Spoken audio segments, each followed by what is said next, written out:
Today I'm at Chanel College in Marston having a chat with one of our national leaders, James Grayton. Thanks for taking the time to have a chat with us today, James. Again, starting to get busy at school with exams coming up. How's all the prep going? Yeah, it's starting to get a little stressful, but it's good to have a break, and I'm delighted to have been interviewed today. Awesome, man. Awesome. On one of your projects that you did, so you did a project which you got approved for NCEA credits for, which was your geography report on contemporary issues for SADD. Can you tell us a little bit about this? Yep, so as part of the Contemporary Issues Standard, we get to choose an issue that we see in our community, and we analyse the issue and we find the opinions and viewpoints, and then we propose a solution to the issue.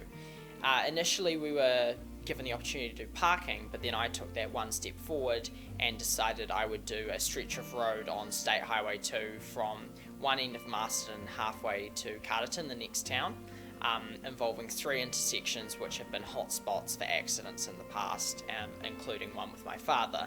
So it had a personal interest, and so I did the standard and I proposed a solution, brought in the different viewpoints, and I got excellence credits from the essay.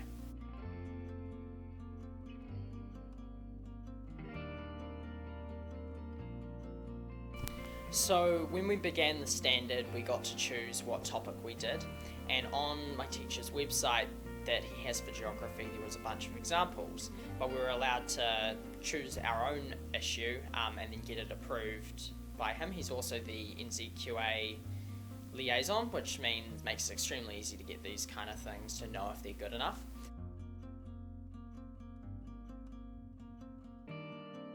So I was doing geography. I've been doing it all year, and when I was given the opportunity to choose an issue that to do with roading as a part of the standard, I was immediately drawn to this section of road because when my dad was 19, he was caught in a fatal accident. Not him, but he was caught in a fatal accident with drunk and drug drivers on one of the intersections which are a problem, which obviously falls in line with the SADD message. And it meant that I had prior investments. I was extremely motivated to integrate it into my learning.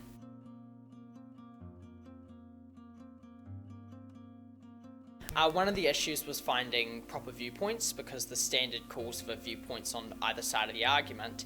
However, with the nature of this issue, there was several viewpoints, but they were mostly on one side, that being the fact that the road hasn't had any changes done or upscaling for the increased volume of traffic for several decades. So all the viewpoints I could find seemed to be from the one side saying that it needed to be changed, but because of how the jurisdiction worked, they weren't able to.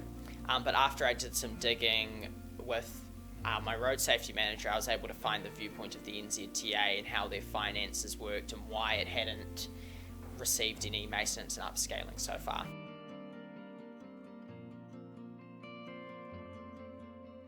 So initially I went to my road safety council manager, the project's manager, Holly Helena, and she was a massive help, giving me people I can talk to, such as mayors, locals, and what was going on their end, because they have close ties to NCEA. And then also I talked with my dad and my grandfather, who's lived just up the road from the most dangerous of the 3 intersections, I think, for his entire adult life. They own a block up there, and these people all helped me to collate the information I needed to form the report.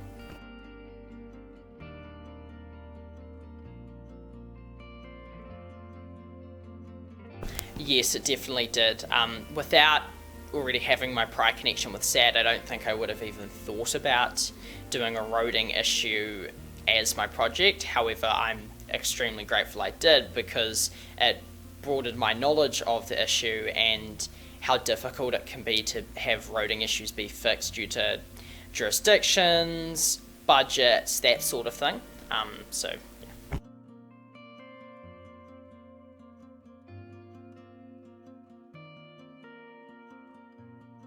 It would be, if you've got a project idea, develop it and go for it, because it can be one of the most fulfilling parts of SADD is when you come up with something and then you make it into something that can have an effect on people.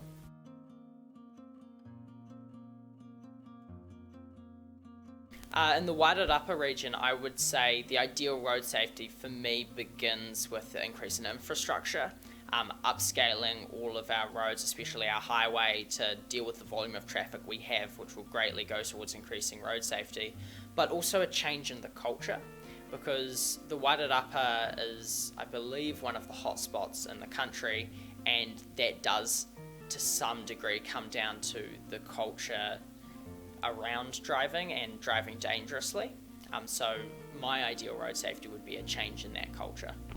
Cool, man. Thanks again for your time, James, and congrats on your success with your project.